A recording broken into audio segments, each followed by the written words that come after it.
السلام علیکم ورحمۃ اللہ وبرکاتہ۔ اعوذ باللہ السمیع العلیم من الشیطان الرجیم من ہمزہ ونفخہ ونفثہ۔ بسم اللہ الرحمن الرحیم۔ ونجیناہ ولوطا الی الارض التی بارکنا فیہا للعالمین ووہبنا لہ اسحاق ویعقوب نافلہ وکلا جعلنا صالحین وجعلناهم أئمة يهدون بأمرنا وأوحينا إليهم فعل الخيرات وإقام الصلاة وإيتاء الزكاة وكانوا لنا عابدين ولوطا آتيناه حكما وعلما ونجيناه من القرية التي كانت تعمل الخبائث إنهم كانوا قوم سوء فاسقين وأدخلناه في رحمتنا إنه من الصالحين۔ محترم سامعین کرام، سورۃ الانبیاء سورہ نمبر 21 اور اسی سورت سے آیت نمبر 71 سے لے کر کے 75 تک، یعنی 71، 72، 73، 74، 75، یہ چند آیات آپ کے سامنے تلاوت کی گئی جو پچھلی آیتوں سے ہی متعلق ہے۔ پچھلی آیتیں اور اس کی جو تفسیر ہے ہم نے آپ کے سامنے جو کل اور کل کے پہلے کے درس میں جو پیش کیا ہے اس کو ایک بار پھر یاد کر لیجئے۔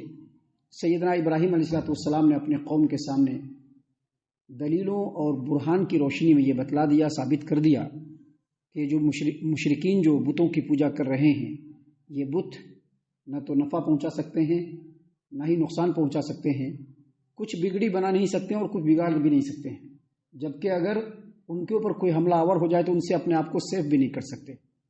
ان کے معبودوں کو تہس نہس کر دیا، سارے بتوں کو توڑ پھوڑ کر دیا، تو قوم کے لوگوں نے ناراضگی کے ساتھ ان کو آگ میں جلانے کی بھرپور کوشش کی، آگ میں پھینک بھی دیا، لیکن اللہ تبارک و تعالیٰ نے لوگوں کے سامنے ان کو نشانی بنانا تھا۔ آگ جو بالکل لپٹ کے ساتھ پورے دھدک کے ساتھ جل رہی، جو آگ جل رہی ہے، اس آگ میں ابراہیم علیہ السلام بالکل پرسکون انداز میں ہیں اور سارے کے سارے لوگ دیکھ رہے ہیں۔ یعنی اللہ تبارک و تعالیٰ نے آگ کو بجھنے کا حکم نہیں دیا، بلکہ کہا کہ آگ تو جلتا رہ اور جلتے ہوئے تو ٹھنڈی اور سلامتی والی بن جا۔ ابراہیم علیہ السلام اور ان کے ساتھ اتنا بڑا جو معجزہ ہوا، اس معجزے کو دیکھنے کے بعد بھی قوم کے کسی بھی آدمی نے بڑھ کر کے ایمان قبول نہیں کیا۔ صرف ایک آدمی جو ابراہیم علیہ السلام کے بھتیجے، آپ کے بھائی ابراہیم علیہ السلام کے بھائی ہاران کے بیٹے، ہاران بن آزر، اس کے بیٹے سیدنا لوط علیہ السلام، وہ اکیلے ایمان لاتے ہیں جو بعد میں چل کر کے نبی بنتے ہیں۔ سیدنا لوط علیہ السلام ابراہیم علیہ السلام پر ایمان لاتے ہیں۔ اللہ تبارک و تعالیٰ نے یہاں پر اسی بات کو بیان کرتے ہوئے فرمایا ہے وَنَجَّيْنَاهُ وَلُوطًا، اور ہم نے ابراہیم کو بھی بچایا اور لوط کو بھی بچایا، إِلَى الْأَرْضِ الَّتِي بَارَكْنَا فِيهَا لِلْعَالَمِينَ، اور ان لوگوں کو بچا کر کے ایسے ملک کی طرف ہجرت کرنے کے لیے کہا، ایسے زمین کی طرف ہجرت کرنے کے لیے کہا جس زمین کے اندر اللہ تبارک و تعالیٰ نے دنیا والوں کے لیے برکت رکھی ہے۔ سامعین کرام، لوط علیہ السلام جب سیدنا ابراہیم علیہ السلام پر ایمان لے آتے ہیں تو قوم کے لوگ مزید دشمن بن جاتے ہیں، کمپلیٹ دشمنی ٹھن جاتی ہے اور معاملات رکنے کا نام نہیں لیتے ہیں۔ تو اللہ تبارک و تعالیٰ نے سیدنا ابراہیم علیہ السلام کو یہ حکم دیا کہ آپ اور آپ کے اوپر جو لوگ ایمان لائے ہیں ان کو لے کر کے آپ فلسطین کی طرف چلے جائیے۔ یہاں پر اللہ نے فرمایا وَنَجَّيْنَاهُ وَلُوطًا إِلَى الْأَرْضِ الَّتِي بَارَكْنَا فِيهَا لِلْعَالَمِينَ، ہم نے ابراہیم اور لوط کو ان لوگوں سے بچا کر کے اس سرزمین کی طرف لے گئے جس سرزمین میں اللہ تبارک و تعالیٰ نے دنیا والوں کے لیے برکت رکھی ہے۔ تو یہاں پر اس سرزمین کی طرف لے گئے، اس سے مراد ملک شام فلسطین ہے، فلسطین جو ابھی جہاں پر بیت المقدس ہے، اور یہ فلسطین وہی جگہ ہے جہاں پر اللہ تبارک و تعالیٰ نے تمام دنیا والوں کے لیے برکت رکھی ہے۔ یاد رکھیے گا، جب یہ آخری وقت آنے والا ہے قیامت سے پہلے کا، اس وقت میں نبی کریم صلی اللہ علیہ وسلم نے لوگوں کو فرسٹ پریفر دیا ہے کہ آپ فلسطین کی طرف ہجرت کر جائیے۔ کیوں؟ کیونکہ وہاں کے جو لوگ ہوتے ہیں وہ موسٹلی حق کی حمایت کرنے والے جو فلسطین کے لوگ ہیں۔ سامعین کرام، یہ جو فلسطین ہے یہ دینی اور دنیاوی دونوں اعتبار سے خیر و برکت کی جگہ ہے۔ دنیاوی اعتبار سے اس لیے خیر و برکت کی جگہ ہے کہ وہاں پر اللہ تبارک و تعالیٰ نے سرسبزی رکھی ہے، شادابی رکھی ہے، زرخیزی رکھی ہے، ہر طرح کے بہترین پھل پھول اللہ تبارک و تعالیٰ نے وہاں کے لوگوں کے لیے میسر کیا ہے. اور دینی اعتبار سے، روحانی اعتبار سے خیر و برکت کی جگہ اس لیے ہے کہ 2000 سالوں تک انبیاء علیہ الصلوۃ والسلام کے رہنے سہنے کی جگہ اور موت کے بعد ان کے دفن ہونے کی جگہ یہ ملک شام فلسطین ہے، جس کی وجہ سے اللہ تبارک و تعالیٰ نے کہا کہ دنیا والوں کے لیے برکت رکھی ہے وہاں پر. جب دجال کا وقت ہوگا اس وقت اللہ تبارک و تعالیٰ کے رسول صلی اللہ علیہ وسلم نے فرسٹ کہا لوگوں کو کہ آپ ملک شام کی طرف چلے جائیے. اگر وہاں جگہ نہیں ملے یا نہیں جا پائے کسی وجہ سے، تم یمن میں جائیے، کیونکہ ان دونوں جگہوں پر اللہ تبارک و تعالیٰ نے ایمان کو برقرار رکھا ہے. اور اسی جگہ پر اللہ تبارک و تعالیٰ نے اپنے نبی سیدنا ابراہیم علیہ الصلوۃ والسلام اور ان کے اوپر ایمان لانے والے سیدنا لوط علیہ الصلوۃ والسلام کو ہجرت کرنے کا حکم دیا، اور وہ دونوں کے دونوں چلے گئے. اللہ تعالیٰ نے قرآن کریم کے دوسرے مقام پر کہا ہے کہ فآمن لہ لوط، ابراہیم علیہ الصلوۃ والسلام کے اوپر ایمان لانے والے لوط تھے. وقال انی مہاجر الی ربی، اور ابراہیم علیہ الصلوۃ والسلام نے کہا کہ میں اپنے رب کی طرف ہجرت کرنے والا ہوں. ادھر وہی ملک شام فلسطین کی طرف. اللہ تبارک و تعالیٰ نے آگے مزید فرمایا کہ جب یہ لوگ ملک شام میں فلسطین میں چلے گئے تو ابراہیم علیہ الصلوۃ والسلام تنہا، بڑی لمبی عمر ہو گئی، بالکل بڑھاپے کی عمر کو پہنچ گئے اور کوئی اولاد نہیں ہوئی. تو اللہ تبارک و تعالیٰ سے دعا مانگا، اللہ سے کہا رب حب لی من الصالحین، اللہ تبارک و تعالیٰ مجھ کو نیکوکار اولاد دے. اللہ نے یہاں پر فرمایا ہے کہ وہبنا لہ اسحاق، ہم نے ان کو اسحاق عطا کیا، ان کا بیٹا جو ہے اسحاق جو نبی بنے، ہم نے ان کو اسحاق عطا کیا. ویعقوب نافلہ، اور مزید ان کو یعقوب بھی دیا. یعنی اسحاق تو دیا ہی جو بیٹا، بعد میں پوتا یعقوب بھی دیا. سامعین کرام، اللہ تبارک و تعالیٰ سے سیدنا ابراہیم علیہ السلام نے صرف بیٹا مانگا تھا. حافظ ابو جعفر ابن جریر طبری رحمۃ اللہ علیہ نے تفسیر الطبری کے اندر بیان فرمایا ہے کہ امام عبد الرحمن بن زید بن اسلم رحمۃ اللہ علیہ آیت کریمہ کی تفسیر میں فرماتے ہیں کہ سیدنا ابراہیم خلیل اللہ علیہ السلام نے اپنے رب سے صرف بیٹا مانگا اور کہا کہ رب حب لی من الصالحین، اے اللہ مجھ کو ایسا اولاد عطا کر جو نیکوکار ہو.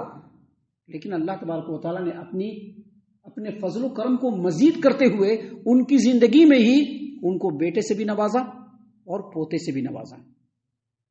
حالانکہ ان کے بعد کی جو اولاد ہیں وہ بھی ابراہیم کے ہی بیٹے ہیں، لیکن یعقوب کو اللہ تبارک و تعالیٰ نے ان کی زندگی میں ہی اسحاق کو عطا فرما دیا.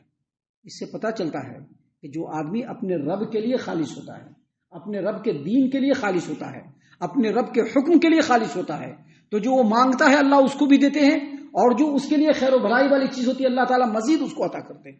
یہ اس بندے کے خیر و بھلائی اور اس بندے کی نیکوکاری اور نیک نیتی کی فضل و کرم کی وجہ سے اللہ تبارک و تعالیٰ اس کو عطا فرما دیتے ہیں. یہ اللہ کا کمال احسان ہوتا ہے، اللہ کا کمال رحمت ہوتا ہے اس بندے کے اوپر کہ اللہ تعالیٰ اس کو مزید عطا کر دیتے ہیں. اللہ نے فرمایا کہ وَهَبْنَا لَهُ اسحاق، ہم نے اس کو اسحاق عطا کیا. وَيَعْقُوبَ نافلہ، اور مزید ان کو یعقوب سے بھی نوازا. وَكُلًّا جَعَلْنَا مِنَ الصَّالِحِينَ، اور تمام کے تمام کو اللہ تبارک و تعالیٰ نے نیکوکار اور فرما بردار بنایا. سامعین کرام، آگے اللہ تبارک و تعالیٰ نے مزید کہا وَجَعَلْنَاهُمْ أَئِمَّةً، ابراہیم کو بھی، اسحاق کو بھی، یعقوب کو بھی، اور ابراہیم کی اولاد کو بھی اللہ تبارک و تعالیٰ نے جن کو نبی بنایا، سب کو اللہ تبارک و تعالیٰ نے امام بنایا. کیا بنایا؟ امام، پیشوا، امام. آگے مزید فرمایا تمام کو امام بنایا یہدون بامرنا، جو ہمارے حکم سے لوگوں کی رہنمائی کیا کرتے تھے. یہ خاص فضل اللہ تبارک و تعالیٰ نے ابراہیم اور ابراہیم کی جو انبیاء اولاد ہوئے ان کو اللہ تبارک و تعالیٰ نے خاص طور پہ عطا کیا. یاد رکھیے ابراہیم علیہ الصلوۃ والسلام نے اپنے رب سے دعا کیا تھا کہ میری ذریت کو امام بنا. اللہ تبارک و تعالیٰ نے کہا کہ آپ کی صرف ان ذریت کو امام بنائیں گے جو اللہ کے حکم پر چلنے والے ہوں گے. اس کا مطلب یہ ہوا کہ ابراہیم علیہ الصلوۃ والسلام کے دعا کے جواب میں جو اللہ نے کہا، اس کا مطلب یہی ہے کہ امامت، سیادت، قیادت، ذمہ داری، عہدہ، ان تمام چیزوں کا ذمہ دار صرف وہی آدمی ہو سکتا ہے جو اللہ تبارک و تعالیٰ کے حکم کے مطابق خود بھی عمل کرنے والا ہو اور لوگوں کو اس کی رہنمائی کرنے والا ہو. دیکھیے اللہ تبارک و تعالیٰ نے فرمایا کہ ہم نے ان تمام کو رہنما بنایا، امام بنایا، پیشوا بنایا، یہدون بامرنا، جو ہمارے حکم کے مطابق لوگوں کو رہنمائی کیا کرتے تھے، واوحینا الیہم فعل الخیرات واقام الصلاۃ وایتاء الزکاۃ، اور ہم نے ان تمام کو حکم دیا، ان کے اوپر وحی کی کہ آپ لوگ نمازوں کو قائم کریں، زکوٰۃ ادا کریں، اور جتنی بھی نیکیاں ہیں اس کو انجام دیں۔ واوحینا الیہم فعل الخیرات، نیک کام کرنے کا حکم دیا، نمازوں کو قائم کرنے کا حکم دیا، زکوٰۃ کو ادا کرنے کا حکم دیا۔ اس سے یہ پتہ چلا کہ اس دنیا میں جتنے بھی نیکوکار لوگ گزرے ہیں، سب کے اوپر اللہ تبارک و تعالیٰ نے نماز کو فرض قرار دیا ہے، سب کے اوپر اللہ تبارک و تعالیٰ نے زکوٰۃ کو فرض قرار دیا ہے۔ امت محمد کے اندر بھی نماز اور زکوٰۃ فرض ہے، اور اس امت سے پہلے جتنی بھی امتیں گزری ہیں ان تمام کے اوپر نماز فرض تھی۔ طریقہ کار الگ الگ تھے۔ محمد صلی اللہ علیہ وسلم کا طریقہ جو اللہ نے نازل فرمایا وہ الگ تھا، اس سے پہلے جو طریقہ تھا اس میں اختلاف تھا، لیکن نماز تو ہر ایک کے اوپر فرض تھا اور ہر ایک کو پڑھنے کا حکم دیا گیا تھا۔ آگے اللہ تبارک و تعالیٰ نے مزید فرمایا وَكَانُوا لَنَا عَابِدِينَ، اور وہ سب کے سب اللہ تبارک و تعالیٰ کے عبادت گزار، فرما بردار اور بندگی کرنے والے بندے تھے۔ یہاں پر وَكَانُوا لَنَا عَابِدِينَ کی تفسیر کرتے ہوئے حافظ ابن کثیر رحمۃ اللہ علیہ نے تفسیر ابن کثیر میں کہا ہے کہ وہ لوگ ایسے عبادت گزار تھے کہ لوگوں کو جس چیز کا حکم دیا کرتے تھے پہلے اس پر خود عمل کیا کرتے تھے۔ اس کا مطلب یہ ہوا کہ جو امام ہوگا، جو پیشوا ہوگا، جو رہنما ہوگا، جو لیڈر ہوگا، جو ذمہ دار ہوگا، جن چیزوں کا لوگوں کو حکم دے رہا ہے یا دے رہے ہیں پہلے خود ان کو اس پر عمل کرنا چاہیے، کیونکہ اللہ تبارک و تعالیٰ نے یہی قانون بنایا ہے نیکوکار لوگوں کے لیے۔ آگے اللہ تبارک و تعالیٰ نے مزید فرمایا وَلُوطًا آتَيْنَاهُ حُكْمًا وَعِلْمًا، اور لوط علیہ السلام ہم نے ان کو حکمت بھی دیا اور علم سے بھی نوازا، یعنی نبوت بھی دیا، علم بھی دیا، حکمت بھی دیا۔